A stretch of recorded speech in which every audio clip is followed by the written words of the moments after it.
Hello everyone, আমি শুভেচ্ছা Chakraborty. Weavers web academy থেকে সবাইকে স্বাগত জানাই। আইটি ফিল্ডে যারা ফ্রেশার্স আছেন, যারা জবের জন্য অ্যাপ্লাই করছেন, তারা কিভাবে ইন্টারভিউ প্রিপারেশন নেবেন সেই বিষয়ে আজকে আমরা বিস্তারিত আলোচনা করব। আজকে আমাদের সাথে আছেন শুভেন্দু দা, যিনি উইভার্স ওয়েবের মানস্টেপের উপরে টিম লিড করছেন। তো over to you sir. Thank you. Main question এটাই যে ইন্টারভিউতে আমরা ঠিক কি কি জিনিস প্রিপেয়ার করে যাব, যখন কেউ ইন্টারভিউ নিচ্ছে তো সেই ব্যক্তিটি কি কি জিনিস এক্সপেক্ট করে একটা ক্যান্ডিডেটের কাছ থেকে, তাই তো? তো এই ক্ষেত্রে প্রথমেই যেটা বলবো সেটা হচ্ছে যে ফার্স্ট থিং সেটা যে আমি যতটুকু এরিয়া জানি সেই ততটুকু এরিয়া যেন আমার কাছে ক্লিয়ার থাকে। আমি যে এরিয়াটা জানি না সেই জিনিসটা যেন প্রথমেই আমরা পরিষ্কারভাবে জানিয়ে দিতে পারি, যে বা আমরা এরকম ডিক্লিয়ার করি যে না, এই জিনিসটা আমার এখন জানা নেই, তো এই জিনিসটা আমি যদি সময় দেওয়া হয় আমি জেনে তৈরি করে নিতে পারবো। মানে এইরকম ব্যাপারটা হয় যেন না হয় যে আমি যে জিনিসটা বলছি স্মার্টলি বলছি, কনফিডেন্সলি বলছি, কিন্তু আমি যেটা বলছি সেটা ঠিক নয়, খুব ইজিলি ওটা চোখে পড়ে। এই জিনিস যাতে না হয়, যতটুকু জিনিস আমরা জানি ততটুকু জিনিস যেন সেই জিনিসটার ডেপথ আমাদের কাছে ক্লিয়ার থাকে, এবং সেই ডেপথে গিয়েই আমি যে আমাকে কোশ্চেনটা করছে আমি যেন তাকে বোঝাতে পারি জিনিসটা। আর এবারে আসি সাবজেক্টিভ। এবার স্পেসিফিক সাবজেক্টে যদি বলি, যেমন আমি যদি ল্যাঙ্গুয়েজের ক্ষেত্রে বলি, আমার জাভাস্ক্রিপ্ট হোক, সেটা কোনো এইচটিএমএল হোক, সিএসএস হোক, যে কোনো জিনিসের ক্ষেত্রে যখন স্পেসিফিকলি কোনো কোশ্চেন আসে সেই স্পেসিফিক কোশ্চেন্সগুলো উইথ এক্সাম্পল যদি বোঝানো যায় তাহলে সেটা মোর অ্যাকসেপ্টেবল হয় ইন্টারভিউয়ের কাছে। ঠিক আছে, একটা এক্সাম্পল সিম্পলি আমি দিই, যেরকম সাপোজ একটা জাভাস্ক্রিপ্টের কোনো একটা ক্যান্ডিডেট ইন্টারভিউর জন্য গেছে, তাকে জাভাস্ক্রিপ্ট থেকে কোশ্চেন করা হচ্ছে কনস্ট কেন ইউজ করি, বা আমার লেট আর ভ্যারের মধ্যে ডিফারেন্স কোথায়। এই ধরনের কোশ্চেনগুলো যখন আসে তখন এই কোশ্চেনগুলো দিয়ে কোনো মানে যে ইন্টারভিউয়ার সে এটা জানতে চায় না যে তোমার কাছে এটা রেডি স্ক্রিপ্ট কিছু আছে কিনা, সে যেটা জানতে চায় যে বিহাইন্ড দ্য থিংস, মানে এইটা অ্যাকচুয়ালি কাজটা কি করছে, আন্ডারহুড কাজটা কি হচ্ছে, কেন, কোন জায়গায় আমি কনস্ট ইউজ করব, কোন জায়গায় আমি লেট ইউজ করব, কোন জায়গায় ভ্যার ইউজ করব, এই জিনিসগুলোর একটা ক্লিয়ার আন্ডারস্ট্যান্ডিং থাকা উচিত। এইগুলো বলতে গেলেই যে জিনিসটা আসে সেটা হচ্ছে স্কোপ। তো স্কোপ অফ দ্য ভেরিয়েবল এখানে খুব ইম্পর্টেন্ট, এই জিনিসগুলোকে ইলাবোরেট করতে হবে। এই স্কোপটা খুব ক্লিয়ারলি আমাদের কাছে একটা আন্ডারস্ট্যান্ড থাকা দরকার, যে আমি স্কোপ বলতে কি বুঝছি, জাভাস্ক্রিপ্টের স্কোপ জিনিসটা কি। এই স্কোপ জিনিসটা থেকে আমরা তারপরের ওপর বেস করে আমরা এই প্রত্যেক কটা জিনিসের কি জিনিসটা বলবো এবং উইথ এক্সাম্পল সেই জিনিসটাকে বোঝাবো। এটাই বেসিক এক্সপেকটেশন থাকে। এইরকম না যে মানে আমি এইরকম কোনো একটা জিনিস টপিক কোনো ইউটিউব বা কোনো একটা জায়গা থেকে পুরো ডিটেলসটা শুনলাম বা জানলাম এবং সেটা ডিটেলসে বললাম। এতে করে কি হবে, যখন ইন্টারভিউয়ার কোনো কোশ্চেন করবে, সাপোজ তুমি পুরো ডেফিনেশন বলে দিলে, হ্যাঁ গুড, তারপরে এবার ইন্টারভিউয়ার কোশ্চেন দেবে বা কোনো একটা স্যাম্পল কোড আমাকে দিয়ে দিল, এই কোডটা দেখে বললো ঠিক আছে বলো তো তাহলে এটার আউটপুট কি হবে। তো সেই ক্লারিফিকেশন যেন আমার কাছে থাকে, এটা খুব ইম্পর্টেন্ট। আচ্ছা স্যার, এবার আমার তরফ থেকে একটা কোয়েশ্চেন আছে। সেটা হচ্ছে, ধরুন আমি রিয়াক্ট জেএস পুরো ফুল ভালো করে কমপ্লিট করেছি, তো আমি অ্যাজ এ ফ্রেশার্স আমি কোথাও ইন্টারভিউ দিতে গেছি, তাহলে আমার কি কি প্রিপারেশন দরকার এবং কি কোয়েশ্চেন আসতে পারে রিয়াক্ট জেএস থেকে? রিয়াক্ট জেএস এর যেহেতু এটা একটা ফ্রন্ট এন্ড লাইব্রেরি, তো এখানে ফ্রন্ট এন্ড ডেভেলপমেন্টের জন্য রিয়াক্ট জেএস আমরা ইউজ করে থাকি। তো রিয়াক্ট জেএস এর ক্ষেত্রে মেইন যে কোশ্চেনগুলো থাকে ইউজুয়ালি একটা, প্রথমেই কেউ যদি কোনো রিয়াক্ট জেএস ডেভেলপার আসে এবং সে অ্যাজ এ রিসার্চ, সে যখন কোনো একটা ডেভেলপমেন্ট কোম্পানির সঙ্গে অ্যাসোসিয়েট হয়, সেখানে তার মেইন যে জিনিসটা দরকার লাগে তার কম্পোনেন্ট সেন্স। এইচটিএমএল এর প্রত্যেক কটা ব্লক, সেই ব্লকগুলোকে কিভাবে ব্রেকডাউন করা হবে, কোন কম্পোনেন্টটা আমি রিইউজেবল বানাবো, কিভাবে কম্পোনেন্টগুলো ব্রেক করব। আলটিমেট আমার কাছে যখন একটা পিএইচডি ডিজাইন আসে বা আমার কাছে কোনো ফিগমা ফাইল আসে, সেই ফিগমা ফাইল থেকে যখন একজন এইচটিএমএল ডেভেলপার সেটাকে এইচটিএমএল এ কনভার্ট করেন বা রিয়াক্ট জেএস ডেভেলপার সেটার উপরে বেস করে একটা কম্পোনেন্ট গুলো ক্রিয়েট করেন, তার রাউটগুলো ক্রিয়েট করেন, এই সমস্ত জিনিসগুলোর ওপর একটু বেশি কনসেন্ট্রেট করা দরকার। যে কিভাবে এই সেন্সটা যতটা তাড়াতাড়ি তৈরি হবে বা যতটা ভালোভাবে এই আন্ডারস্ট্যান্ডিংটা তৈরি হবে ততটা বেটার হবে, যে আমার এই কম্পোনেন্টটাতে এই পুরো পেজটার মধ্যে এই particular, for example button, all over the অ্যাপ্লিকেশনে আমার ইউজুয়ালি যে অ্যাকশন বাটনগুলো থাকে সেটা প্রিডিফাইন থাকে, ফন্ট, টাইপোগ্রাফি এগুলো প্রিডিফাইন থাকে, এবং আমার সার্টেন লিস্ট থাকে যে এই সেট অফ আমার টাইপোগ্রাফি আমার এই ওভারঅল সাইটটার মধ্যে ইউজ হবে, তবেই সেটা কনসিস্টেন্সি মেনটেন হবে, ইউজারের কাছে আই ক্যাচি হবে, এই জিনিসগুলো থাকবে। এই জিনিসগুলোর ওপর বেস করে এবার অ্যাজ এ রিয়াক্ট ডেভেলপারকে ডিসাইড করতে হয় যে সে কিভাবে এই জিনিসগুলো সাজাবে, কম্পোনেন্টগুলো সাজাবে। এটা ফার্স্ট পার্ট একটা রিয়াক্ট জেএস ডেভেলপারের ক্ষেত্রে। Next part is routing. So আমরা একটা ওয়েব অ্যাপ্লিকেশন বানাচ্ছি, তো একটা ওয়েব অ্যাপ্লিকেশনের ক্ষেত্রে মেইন যে পার্ট আসে সেটা হচ্ছে রাউটিং পার্ট, মানে কি কি রাউট হবে, মানে কোন কোন পেজ কি কি রাউটে আমরা ওপেন করব, কিভাবে রাউটগুলো নেভিগেট করবে, এই সমস্ত জিনিসগুলোর উপরে কনসেপ্টটাকে ক্লিয়ার রাখা দরকার। এছাড়া একদম বেসিক কোশ্চেনে যদি একদম কেউ ডিপ কোনো কোশ্চেন জানতে চায় তাহলে একদম তোমার কম্পোনেন্ট লেভেল, ফাংশনাল কম্পোনেন্টে কিভাবে লাইফ সাইকেলগুলোকে হ্যান্ডেল করা হয়, কিভাবে আমরা ডিপেন্ডেন্সি অ্যারে ইউজ এফেক্টের মধ্যে ইউজ করে সেই লাইফ সাইকেলগুলোকে হ্যান্ডেল করি, বা যেগুলো আমরা ক্লাস কম্পোনেন্টে as a life cycle method বলতাম, সেই মেথডগুলো কিভাবে এখানে হুকের মাধ্যমে ইউজ করা হয়, প্লাস হচ্ছে যে কিভাবে স্টেট আর প্রপসকে ম্যানেজ করা হয়। This is one of the crucial part. আমার যখনই কোনো একটা রিয়াক্ট কম্পোনেন্ট তৈরি করছি বা রিয়াক্ট অ্যাপ্লিকেশন তৈরি করছি, সেখানে স্টেট আর প্রপসের ইউজ বা সেটাকে এফিসিয়েন্টলি ইউজ খুবই প্রয়োজন, কারণ তা না হলে অ্যাপ্লিকেশনটা ডেভেলপ হয়ে যাবে কিন্তু সেখানে তার এফিসিয়েন্সি এবং অন্যান্য যে রিউজেবিলিটি, মেনটেনেবিলিটি, এই জিনিসগুলোকে ম্যানেজ করতে পারবো না। তো সেক্ষেত্রে আমার কিভাবে স্টেট আর প্রপসকে এফিসিয়েন্টলি ইউজ করা যাবে সেই জিনিসগুলো একটু খেয়াল রাখা দরকার। ডিফারেন্ট জিনিস, যেমন প্রপসের ক্ষেত্রে বলতে মনে পড়লো প্রপস ডিলিং। প্রপস ডিলিং কিন্তু আমাদের একটা খুব পেনফুল এরিয়া। তো সেটার জন্য সবাই এখন বলে ঠিক আছে চলো তাহলে একটা সেন্ট্রালাইজ স্টেট ইউজ করে নাও, সেন্ট্রালাইজ স্টেট ইউজ করে নিয়ে আমরা সেই জিনিসটা মানে কন্টিনিউয়াসলি এই যে প্রপস ডিলিং এর প্রবলেমটাকে সলভ করবো। তো এইটা করতে গিয়ে দেখা গেল যে আমার অ্যাপ্লিকেশনের সাইজ খুব ছোট, একটা সিঙ্গেল পেজ অ্যাপ্লিকেশন করছি, ল্যান্ডিং পেজের মতো তৈরি হবে, একটা কি দুটো পেজ তৈরি হবে। তো সেখানে গিয়ে দেখলাম যে একটা স্টেট ম্যানেজমেন্টের একদম পুরো রিডাক্স বা এই ধরনের জিনিস ইমপ্লিমেন্ট করে দেওয়া হয়েছে। তো সেই জিনিসটি না করে বেটার স্পেসিফিক ওই পার্টিকুলার সিচুয়েশনটার জন্য কনটেক্সট ইউজ করি, হ্যাঁ সেটা অনেকটা বেটার, কারণ আমার সেখানে প্রয়োজন নেই হয়তো অত বড় জিনিসটা তৈরি করা। তো এই আন্ডারস্ট্যান্ডিংটা থাকা দরকার যে কোথায় আমরা অ্যাকচুয়ালি এই রিডাক্স ইমপ্লিমেন্ট করব, কোন জায়গাটায় আমরা শুধুমাত্র সিম্পল, সাপোজ দুটো কম্পোনেন্ট রয়েছে তাদের মধ্যে সিম্পল প্রপস পাস করি আমরা কাজ করাতে পারবো, তখন কিভাবে শুধুমাত্র সেইটাকে ইউজ করে কাজ করানো যাবে সেই জিনিসটা একটু খেয়াল রাখতে হয়। আচ্ছা এই জিনিসগুলো বললাম লাইফ সাইকেল মেথডের ক্ষেত্রে, আমরা হুকের ক্ষেত্রে এখানে যে ডিপেন্ডেন্সি অ্যারেকে কিভাবে ইউজ করব, ডিপেন্ডেন্সি অ্যারে কি কি জিনিস তার মধ্যে রাখতে পারি এবং এতে কাজ কি করে হয়, কিভাবে একটা কম্পোনেন্টকে রিরেন্ডার করা হয়, কেন প্রয়োজন রিরেন্ডারের, এই সমস্ত জিনিসগুলোর ওপর একটু খেয়াল বেশি করে দিতে হবে। আচ্ছা এই বিষয়ে তো আমরা শুনলাম, কিন্তু এবার আমার একটা কোয়েশ্চেন আছে, সেটা হচ্ছে ধরুন অনেকেই অ্যাকচুয়ালি অনেক স্টুডেন্টরাই মানে হার্ড ভাবে পড়াশোনা করছে কিন্তু সেটা ইন্টারনেটের, তো তারা তারপরেও কিন্তু তারা সেভাবে ইন্টারভিউতে পাস করতে পারছে না।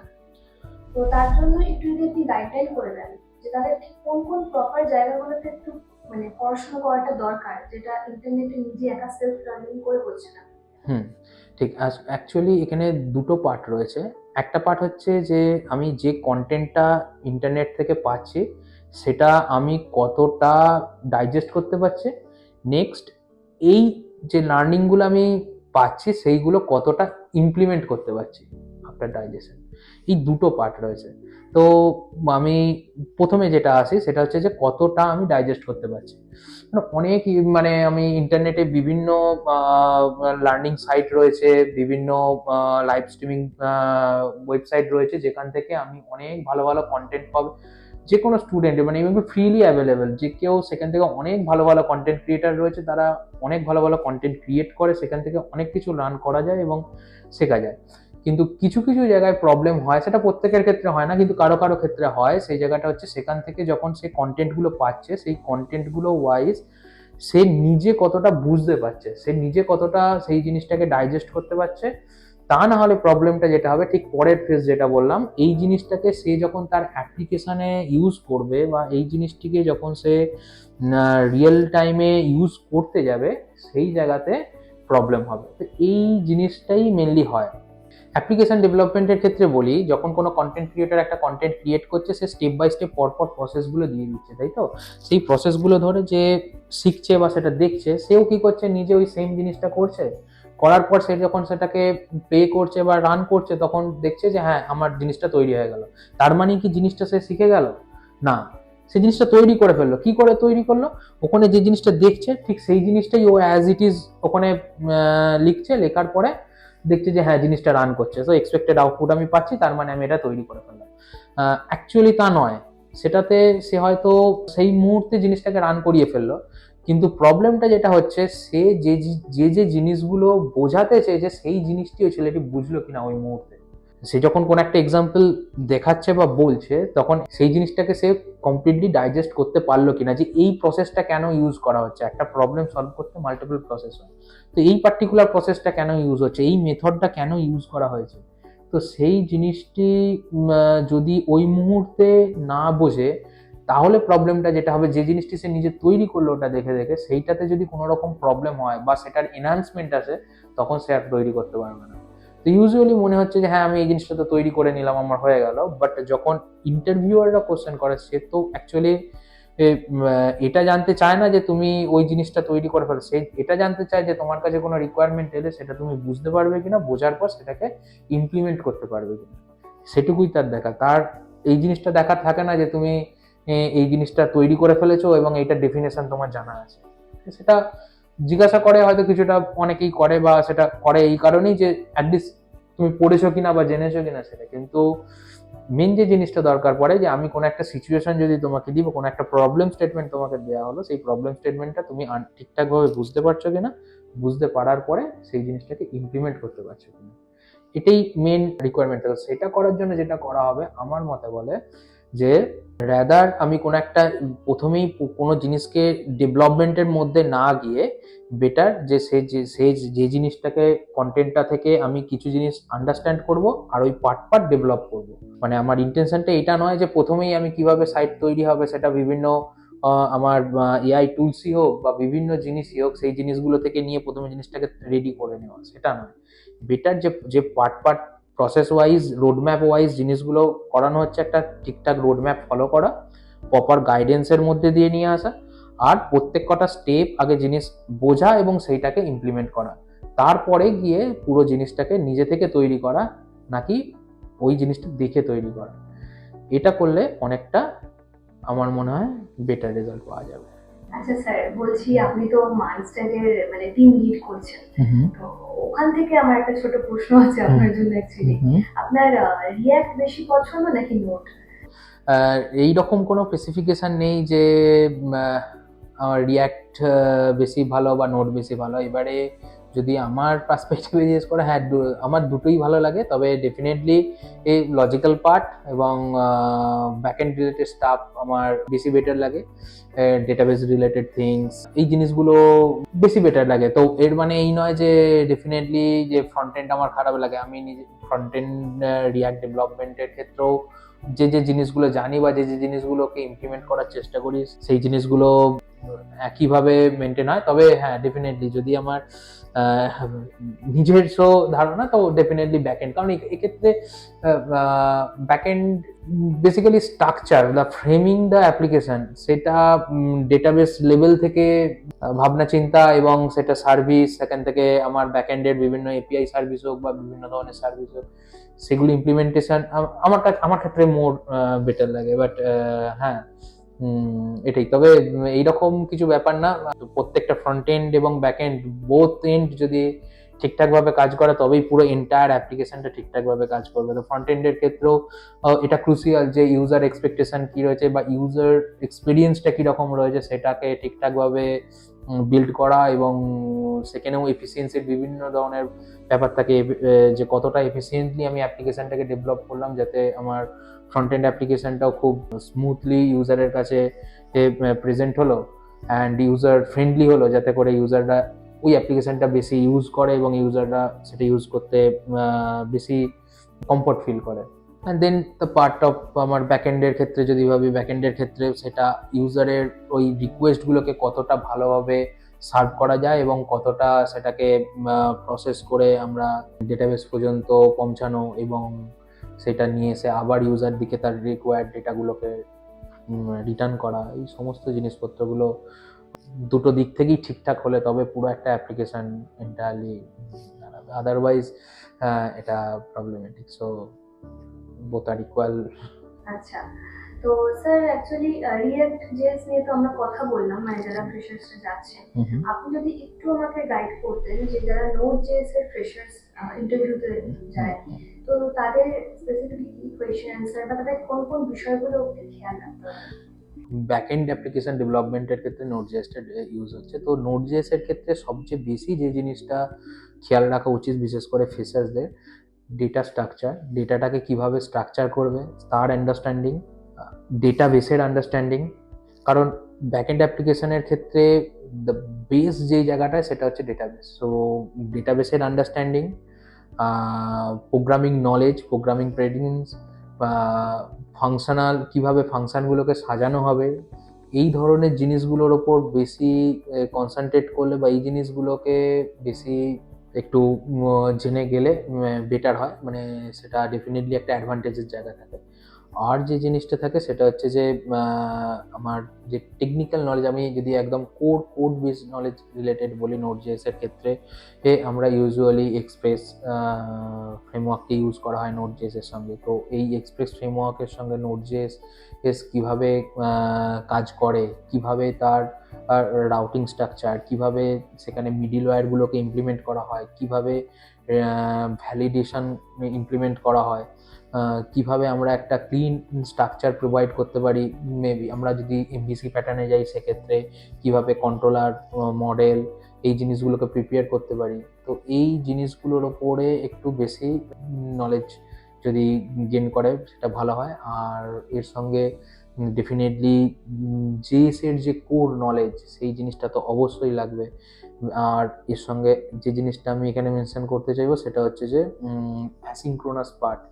জাভাস্ক্রিপ্টের ক্ষেত্রে অ্যাসিনক্রোনাস কিভাবে কাজ করে, অ্যাসিনক্রোনাস, অ্যাসিঙ্ক অ্যাওয়েট, প্রমিস, এই জিনিসগুলো একটু বেশি করে জেনে গেলে নোড.js এর ক্ষেত্রে মানে ইন্টারভিউর ক্ষেত্রে বেটার। কারণ ইউজুয়ালি ইন্টারভিউয়াররা এই কোর পয়েন্টগুলোকে ফোকাস করে। থার্ড পার্টি এপিআই বা থার্ড পার্টি কোনো লাইব্রেরিকে কিভাবে ইন্টিগ্রেট করব ও কিভাবে সেইগুলোকে কাজে লাগাবো, আমার অ্যাপ্লিকেশনের স্ট্রাকচারটা কিভাবে তৈরি করবো, এই জিনিসগুলোর উপর একটু ফোকাস করলে এটা হবে। আচ্ছা স্যার, যারা ফ্রেশার্স ক্যান্ডিডেট তাদের জন্য আপনি যদি কিছু স্পেসিফিক ইন্টারভিউয়ের জন্য কিছু কোয়েশ্চেন যদি একটু আমাদের সাথে শেয়ার করতেন, তাহলে মানে কোনগুলো প্রিপারেশন করে গেলে ভালো হয়, কয়েকটা যদি আপনি বলেন।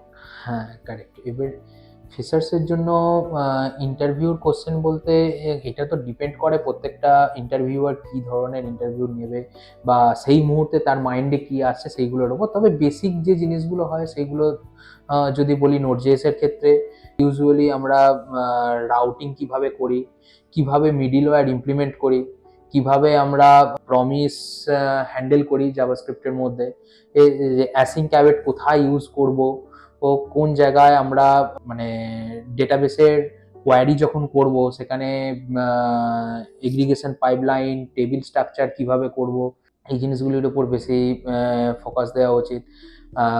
নেক্সট যদি আমি রিঅ্যাক্টের সাইডে আসি তাহলে যে জিনিসটা দাঁড়ায় যে রিঅ্যাক্টের ক্ষেত্রে আমার যেরকম বললাম যে কম্পোনেন্ট রিলেটেড জিনিসগুলি বা স্টেট বা প্রপস রিলেটেড জিনিসগুলি কিভাবে ড্রিল করা হবে, যেমন স্টেটেতে কিভাবে ডেটাগুলো রাখবো বা স্টেটে মানে পরপর যদি সেট স্টেট মাল্টিপল টাইম করা হয় তাহলে অ্যাকচুয়ালি রেন্ডার প্রসেস কিভাবে কল হয় সেই জিনিসগুলোকে একটু আইডিয়া করে নেওয়া।